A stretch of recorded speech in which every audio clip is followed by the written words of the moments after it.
Welcome back to Three Things Live. It has been just a minute since we have seen all of you, and I have loved watching your comments as you get on. Aren't you so excited to be back? I am so excited to be back, and I'm so excited for today's show because we have saved a really great show to start our summer kickoff. Cheri, yes. I'm glad you're here with me today. I am too. I know. I'm so excited to be here. We're getting our crew back from H&H in Chicago, and so Cheri and I are still holding down the fort, and we'd like to welcome you to Three Things Live, where thing number one, something to make you smile. Thing number two, something to I can't even remember. Thing number two is something to learn, and thing number three is something to discover. Let's go.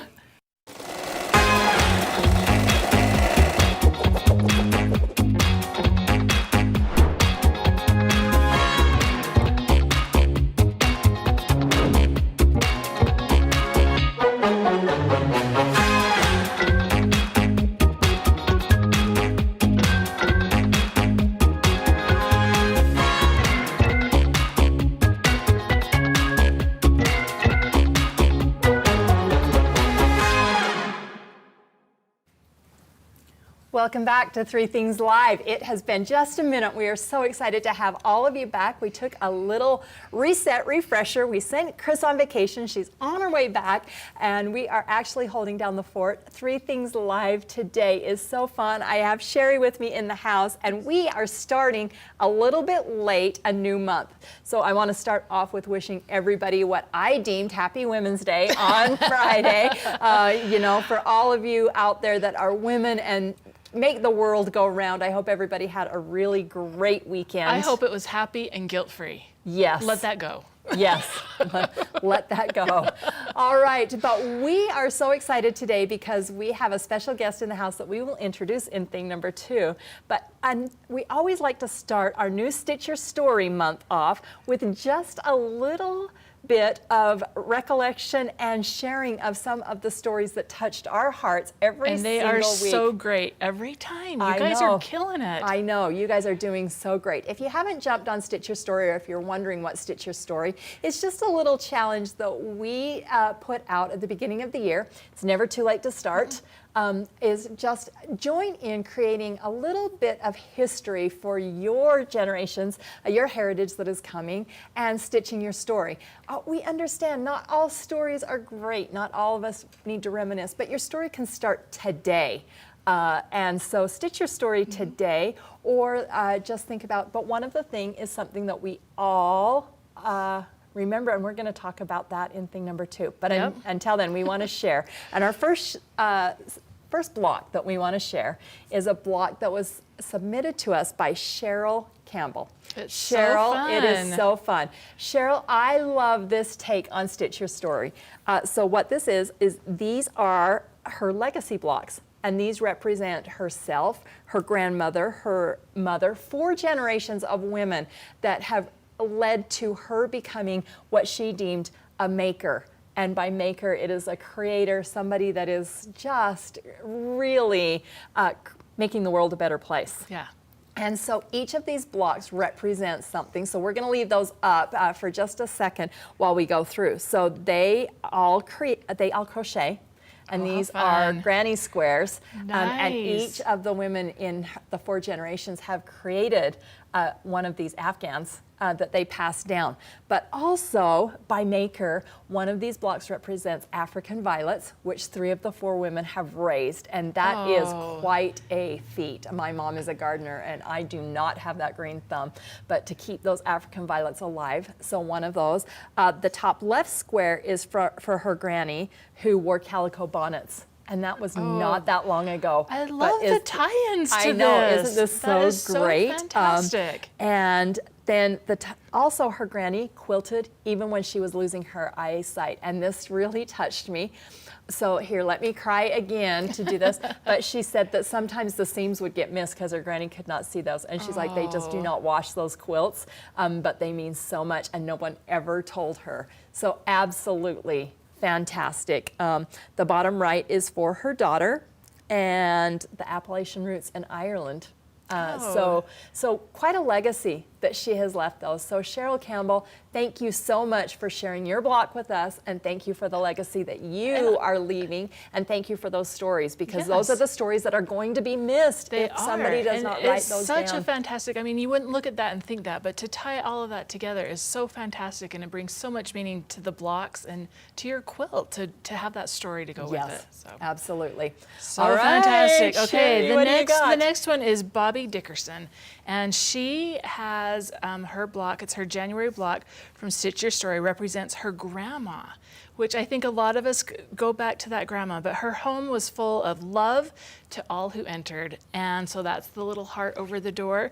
And she taught her to garden and to grow flowers, and she taught her to knit and crochet and pick berries and make pie. I'm like, all the fantastic things that grandmas should teach you. That's so fun. She said she spent hours in her grandma's kitchen helping her with jam, and she'd hand her the wooden spoon and tell her to stir. And next time I make jam, am going to invite Bobby over, because it's my least favorite thing is to sit and stir the jam. Really? Yes, I love the jam, and it's pretty easy to make, but I'm like, the stir is not the favorite job at our place. But she just talks about how that she just had so much fun at her grandparents' house doing gardening and making things and creating. And so I think that is a fantastic representation of all of the things that she did at her grandparents. Do you know what I love is these blocks spark memories to me as well. Yes. And because my grandmother, I remember she'd always let me have a spoonful of sugar for breakfast, which was unheard of. We didn't even get sugared cereal. And so she's just giving it to you straight. Yeah, she just is like, dip that in the sugar bowl and take a big spoonful of sugar. And I always remembered that. But they spark memories that I may or may not remember. So thank you so much. And it connects us. Yes, absolutely. We all have those things. Yes. All right, the very last one is, I have cracked up about this block. Me too. I mean, I just laughed and laughed, and it's by Rebecca Knapp Windley. Now, Rebecca shared her block. Her grandmother was a pie maker and made fantastic pies. This is what is so funny. Aren't we always our worst critics? We are so much. This story is so relatable. Right. So she said that her grandmother made these pies, and everybody was in the living room eating their pies, and they were delicious. And all of a sudden, her grandma came flying in and was ripping the plates out of their hands because they were not to her standard. And she's like, I remember them just being delicious, that there was nothing wrong. And she remembers her grandfather just shoveling in his pie as fast as he could before her grandmother arrived. So those sitting closest to the kitchen had to give up their pies because they were not up to the standard, and those furthest away got to eat the majority of them. Can't you just see the grandpa like, and then the little girl looking up at her and going, oh, I better do it too, and just eating as fast as you can. So Rebecca, I just know you have brought such joy to that. Yeah. I was telling Cheri that I remember so clearly, and mine was not such a happy ending because her pies were delicious, but I made tapioca pudding one time and it set up perfectly. Oh. I used salt instead of sugar.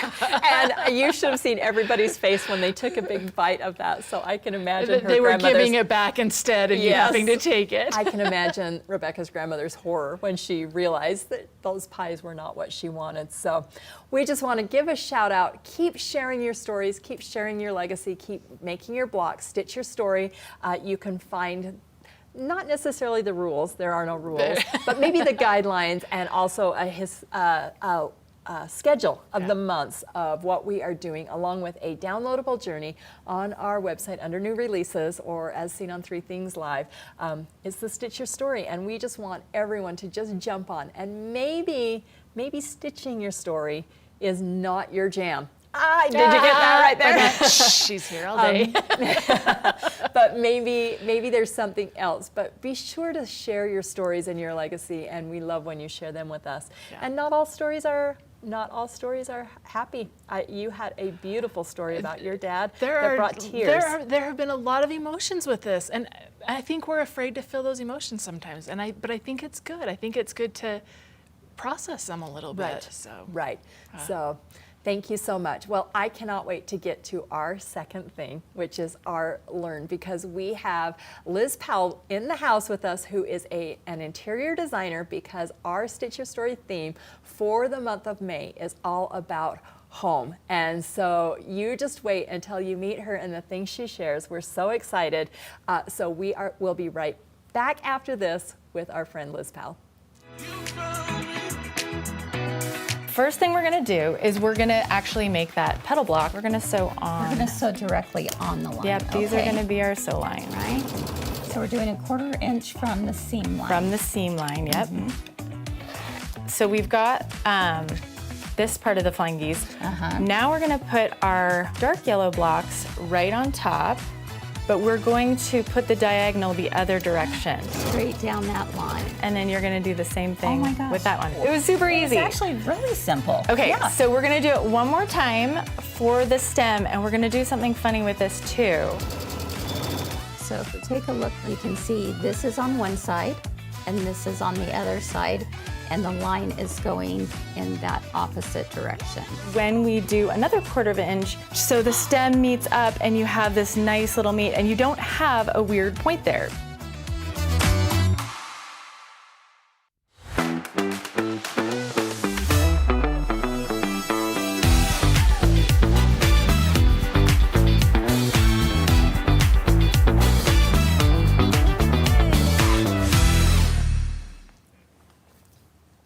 Well, thank you. Welcome back. And if you are just joining us, we are starting off our month of May with a new Stitch Your Story theme, which is all about home. And to join us in the studio, I have Cheri with me, but I also have our new friend, Liz Powell, who is a home interior designer. She does fantastic, beautiful work, and we are so excited for her to join us and to share a little bit about what makes a house a home. And so we cannot wait. Liz, welcome so much for joining us. Before we get started, will you just share with us and your audience just a little bit about you, where you got started and what you do? Yeah, so I have only been an interior designer for about, 8 years. Before that, I was a stay-at-home mom. I raised my family. I've always had a very deep sense of home and the importance of that. And I didn't even know I wanted to be an interior designer, but once the kids got a little older, I got a little bored. And so it's time to find a hobby. And home means so much to me.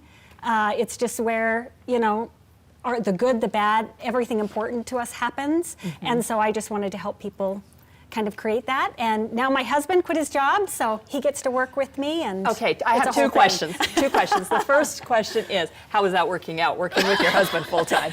Well, you know what happens on the set stays on the set, and so only a few of our great. thousands of our friends, No, it's good. The key to working with your spouse is separate roles. Yes. So complementary but separate roles. He gets to do all the business stuff. I'm not good at that. He gets to deal with taxes. He's wonderful at it, and business, all of those things, and I just get to be creative. So it's good. The second thing, and we talked a little bit about this earlier, that I absolutely love is that you started a little bit later after you got all your kids raised, and then all of a sudden you found this passion for something that you loved. And I think as creators, we find that all the time too, that we find maybe a hobby and we're a little bit later in life, or maybe something we love, or something we finally have time to sit down and spend the time doing it. So I just absolutely love that you have turned that into something you do every day and to helping others. That's been really fun. It's interesting because when I was a child, I thought when my mom was 40, her life was over. Right. And there was no more time. You're just a grandma. Well, do you remember being a young mom and thinking, when these kids, what do I do then? I mean, when I lose these kids and push them out of the nest, what now? I know. I realize there's so much more time that I have, and yet so much less. I want to be productive and do things I love, and help other people create. How is your family with your business? Great. Well, my daughter actually works with us too, and it's just been a huge blessing. Some things in our lives we aren't super planned, and sometimes they evolve, and I find that those things, I think, God has a way of just letting the right things evolve, and when it's our time to do certain things, I think that's right. It just to unfolds, and we that. just go with it, and good things happen. Well, you heard a little bit about Stitch Your Story, and our theme this month is all about home, and so that's what you do every single day. So we have a ton of questions. Great. So Let's Cheri, get to it. yes, Let's get to it. So as you heard with the Stitch Your Story, we're also trying to tell our stories. So how do you, when you're helping someone create their home, how do you help tell their story? Yeah. Well, we start with those stories when they're coming into our office, and whether we're designing their entire home or whether we are just decorating or something like that. We want to know those stories. We want to know what to incorporate, because in the end, we want that home to just feel like them. We want them to come in and feel like this. Because that's probably what ties them to that home is those representations of those stories. Oh, very interesting. All right. So do you want to go? Sure, because I have one. Okay. I love the stories. Our audience knows that I absolutely love the stories, so this speaks to me. Do you have a favorite story that somebody has shared with you of how you can create your home with them? Something that really resonates, something that you're like, I can't believe we did that. Well, I'm trying to think. We had one client who just had some memories from his childhood that he wanted to recreate. So it was a he. Okay, so that's crazy. It was interesting. He usually was, women He was that the come up with driver that. on this one, and he just had such this magical childhood. As we were building his home, he really wanted to create what he had and have those similar traditions for his own children. And so it was things as simple as a door, where you wouldn't put a door. It was kind of between a formal space and the living room. Okay. And it was this bifold door system. And on paper, we all looked at that like, that's a little weird. I would never put that there. But as we saw his vision and we learned his why behind it, it really became one of the favorite things. We were able to design this doorway where the doors, when they were open, they felt integrated into the molding. But he just got this little piece of how his home worked and how he entertained, his parents entertained when he was growing up, and he just wanted to reconnect with that. And so that was really, really fun. Okay, so it wasn't necessarily a thing. It wasn't necessarily a thing. Sometimes it is. I did have one client who we were doing all new furnishings and decor for them, and they did not have one piece that they wanted to bring with them into this new home. Oh. And it kind of that does not speak to any of us, because we are all collectors. And I'm sure they're going to add pieces. They are young.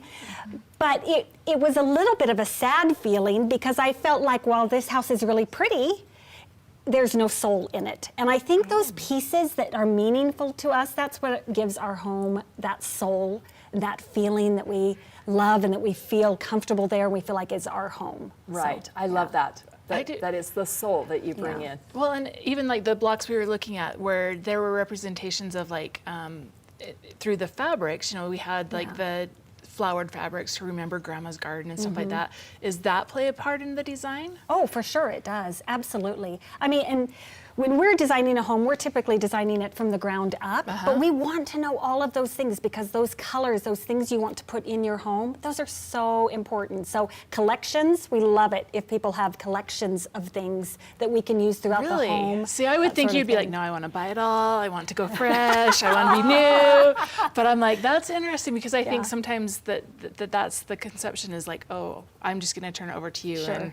And I think it just depends on who you work with. I think in interior design, you can find all sorts of things, but I want it to feel like them. I want them to feel comfortable there and to, So what is one thing, if I want to start maybe curating my home? Yeah. Is that a good word? Yep. Curating my home to maybe feel a little bit different. And like I said, I'm at a different phase. My husband just retired, and so I'm at a completely different phase in life. I was just sharing with these guys that we are in a clean out phase a little bit of there's a lot of stuff that needs to go.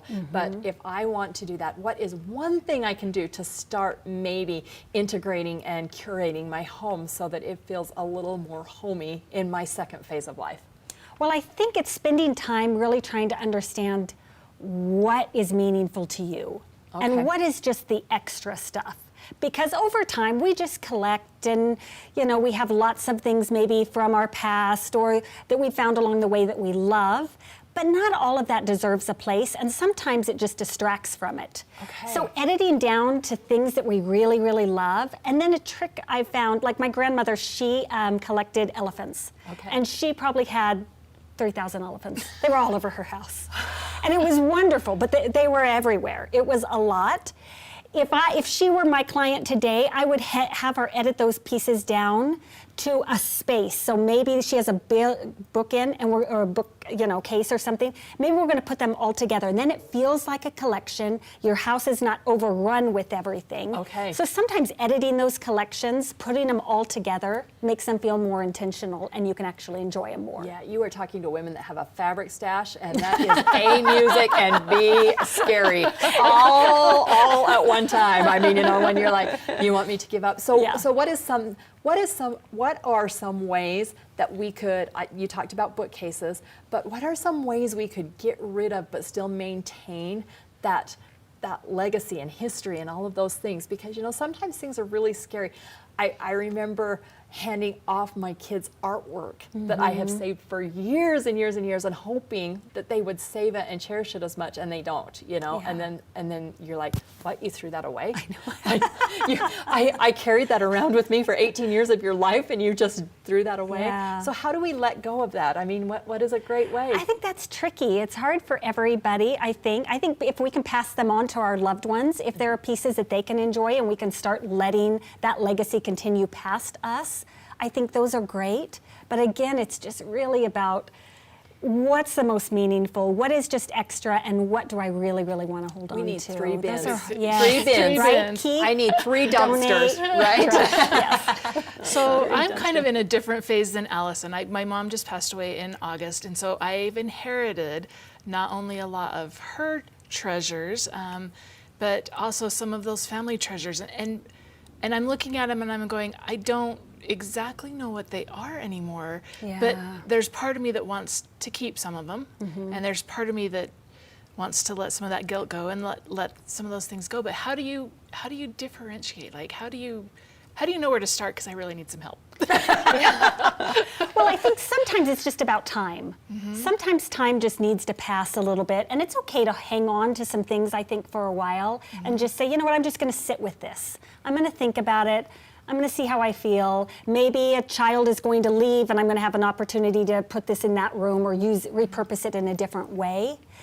But I'm a minimalist a little bit. I mean, I love a cozy, warm home that feels like me, but at the same time, I personally don't have an issue getting rid of things. Right. I probably Yeah. have. I And probably get rid of too many things. That's probably where I'm at. Is like, So. to me, I'm getting all of this stuff, and it's so overwhelming. And I'm like, Yeah. there's part of me that just really wants to throw it all away. But then I'm like, what's in there? Like, what do I need to treasure? And how do I? Like, I don't want to just save it in a box. Yeah. So how can I incorporate that to make it tell its story in my home? I guess. Well, you can create collections, like I talked about. If there's a certain theme and there's multiple items, you can create, collections, framing things, shadow boxes, things like that are always fun. I know my mom's given me a couple shadow boxes, like full of, different things. My dad's scouting stuff and things like that. Do you display those? How do you make your house not feel like a museum, Liz? I mean, Yeah. because how do you bring all these things in and not make it feel like a museum, but more like make it feel like a home? Yeah. So do you display those things, or do you do? I mean, if you have them, that's why you have them. If you're not going to display them and they're going to sit in a box, I don't think that does you all that much good. Or anybody. So, but then displaying them, it just becomes, it's about scale and things in your home. Because if you're just putting things on every single wall just because you have it, it's never going to feel really pulled together. So that's where sometimes working with a professional helps, because you can get fresh eyes on it, and maybe we can group some things and we know where to, maybe let's just leave this wall blank and give your eye a place to rest, so that now we can take in these focal points, that sort of thing. Do you ever rotate things through all the time, or do you decorate and leave it? Oh yeah. That's kind of what I was wondering. I'm like, I think that's is a great it idea. a good I think time that's to? a great idea. My mom liked to do paintings, and I'm like, I have so many framed paintings, and I'm like, do I just have a spot for one, or And just change just that rotate out. it out And just every rotate once it in a out. while? I think that's a great idea. Yeah. All right, well, let's ask the audience. Do any of you have questions for Liz that you're dying to ask her about home decorating and those kind of things? One of the biggest things, and you talked a little bit about scale, that I'm like, is how do I display my large quilts, or how do I display, my all of my table runners, those kind of things, because it can look a little cluttered at times if you don't take a breath and step back. Yeah. And it's, again, about focal points and what is important to us. I think we also ought to realize that there's not one size fits all, that our home needs to feel like us. And if we like a little bit more of that cluttered feel and we like all of our things, I don't think that that's necessarily a bad thing. And if we're minimalists, then maybe we're rotating things and putting things on a cycle and enjoying those at different times in our lives. I find that with my children, as that I do have a son and daughter-in-law, and she throws and is very, very clean, very sleek lines. I mean, you know, she doesn't want the things where she probably walks in my house and is like, how do you dust? I think that we also ought to just try to remember our why in our homes. What is the end goal here? How do we want to live? What do we want our life to be like? And does all of our stuff help us with that, or is it hurting us and holding us back? I love that. You know? I love that, especially when you think about home and soul. Is it weighing heavy? Right. So Betty Jo asked an interesting question that maybe you encounter a lot. What do you do when your kids don't want your stuff? I mean, you know, because those are the things that when you have collections of things and you don't want that. I mean, you know, how do we let that go?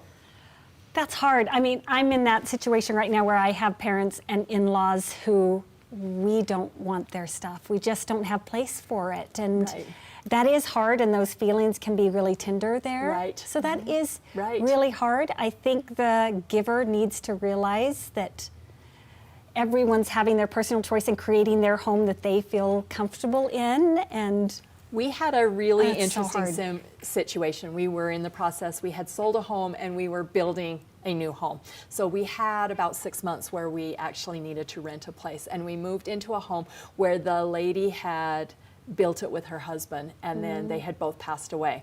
The people had bought it and were going to demolish everything and tear it down. So they said, can we just move everything to the basement, and can you just rent this floor of your home? Which was great for us. I mean, you know, but they called one Saturday and they said, her kids want to come go through. They were all from out of state. And would you mind if they just came and went through the basement? Of course we didn't mind, but it was a great learning experience for my husband and myself. That very thing is because they came, and what they took is they took a stereo, a fishing pole, and some newspaper articles, and then they just said, we don't want anything else. And as we are putting all of our things in storage, we had to really think about, you know, our home is our home, and it's nobody else's. And our stuff is our stuff, you know, so to speak, and it's nobody else's, and our kids don't want it.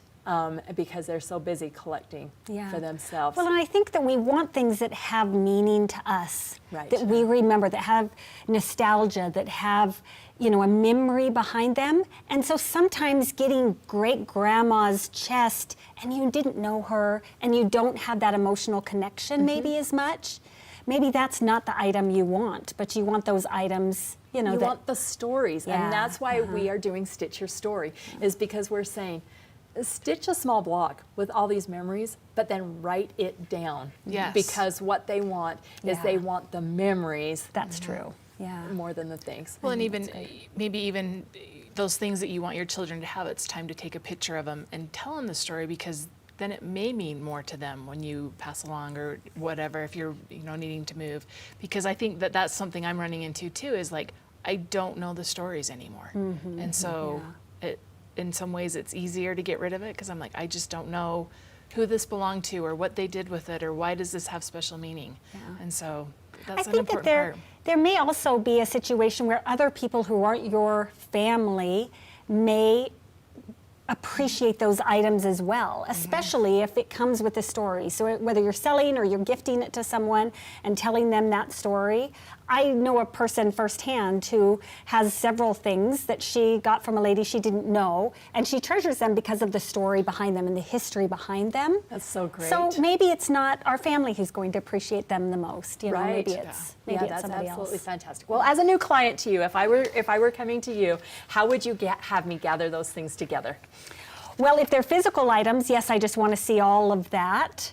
We also do a lot with like Pinterest or something. If there's an online place where you're collecting images, it helps us to learn what people's story are and what they're attracted to, what's important to them, that sort of thing. Okay. So even if it's not this exact cup, maybe if this is a representation of, I love this color and this color makes me feel this way. The more our clients can kind of define who they are and have those things for us, the quicker we can help it feel like home to them. And how long does that take to curate something like that? I mean, you know, I mean, what is your time frame? Like, I'm thinking about starting, you know, and I'm just like, okay, how much time do I have to gather all those things? Yeah, well, I guess it would, as far as once we're brought into the picture, it just depends on how much you've collected and how, you know, how good of a story you've been able to kind of narrow everything down for us.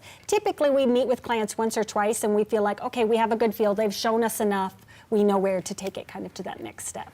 I just wondered if you ever had that one item that they gave you where you just looked at it and you're like, oh boy. We move them out of photo shoots, but then put them back for them to enjoy. Oh, that's so funny. All right, Jenna Hankins asked, is there a formula to loosely figure how many pictures you should put on a wall or how many resting spaces there are that you should have in a home? Not really. Okay. I don't know that there's a for sure rule. A lot of it has to do with scale. So a lot of times if we've got a sofa up against a wall, we want a certain scale of size art behind us. And it's typically 2/3 the size of the sofa. Okay. But that could be a collage that takes up that much space. It could be 2 prints, it could be 1. But typically, I don't do the same thing on each wall. So if there is maybe a collage on one wall, I don't want to do a collage or a bookcase on another where there's a lot of different things. So maybe a collage on one wall, but then on the next wall, it's either empty or it has a large, you know, piece of artwork or something like that. So just mixing up and just editing until you feel like it feels right. But Okay. scale and height are really important. And Perfect. Yeah. Perfect. All right. I I love love that. that too. All right. Is there any fun anecdote or anything you want to leave us with that you're like, okay, they have to hear this because this is the best thing that's ever happened let's to see. me? I don't know if there Yeah. is, but I would just say, just don't be afraid to be you. Don't try to fit into a style. Don't try to fit anybody else's mold. Surround yourself with things you love. Make your home a place you love. You can nurture relationships in and just be your best self. Oh my gosh, I isn't love she that. fantastic? I love Now that. you know why we love. Now you know why Chris is like, we have to have Liz So on the fun. show. This has been How so can fun. they find you if Thank they are you. interested in hiring you or asking questions or anything? Thank How can we you. find you? Well, we're on Instagram at Liz Powell Design, and then our website is lizpowelldesign.com. So you And can you find us in have those to check places. it out. Her work is absolutely Thank you. phenomenal. I spent you for all last beautiful. night scrolling and looking and dreaming and knowing that the dumpster is coming today. Yeah. Going, Today's the okay, day. yeah, today Today's is the the day. day. How can I start over So fun. again?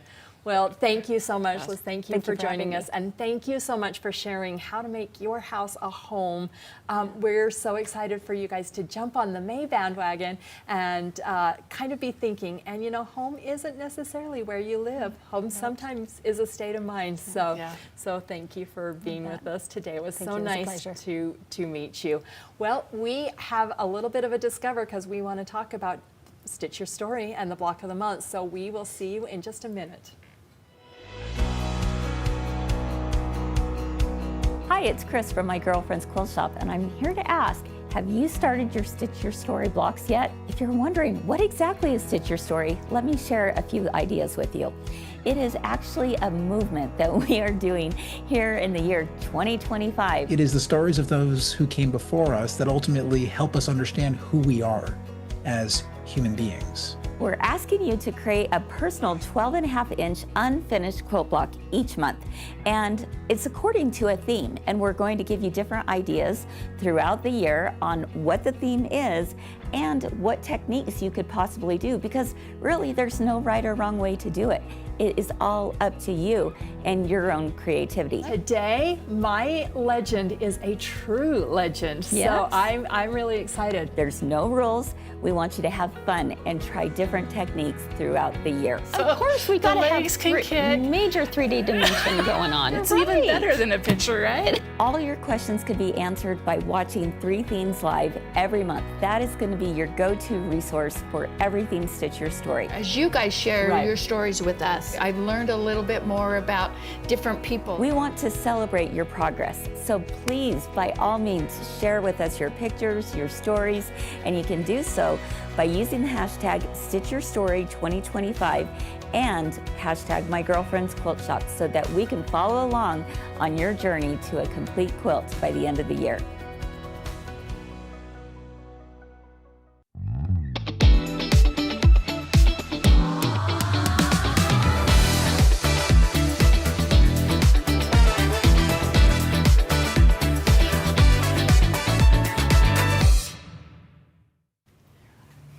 Welcome back. We have just had the most fantastic episode with Liz Powell, and we kept her on the set. We're like, don't leave us yet. We have so many things. Settle in. Hunker in and enjoy, because we want to shout out to all of you and say, join our Stitch Your Story phenomenon. That's kind of like Worcestershire. How do you get that out of your mouth? Phenomenon that has started the movement that we've created. It's a 12.5-inch unfinished, or a 12 by 12 finished block. Every month there's a theme, and what we want is we want an entire year's worth of legacy that we can leave that is all about you, your stories. There will be no 2 quilts that are the same. It doesn't have to be all 12. You could do 1 or 2 if they speak to you. But the theme for this month is home.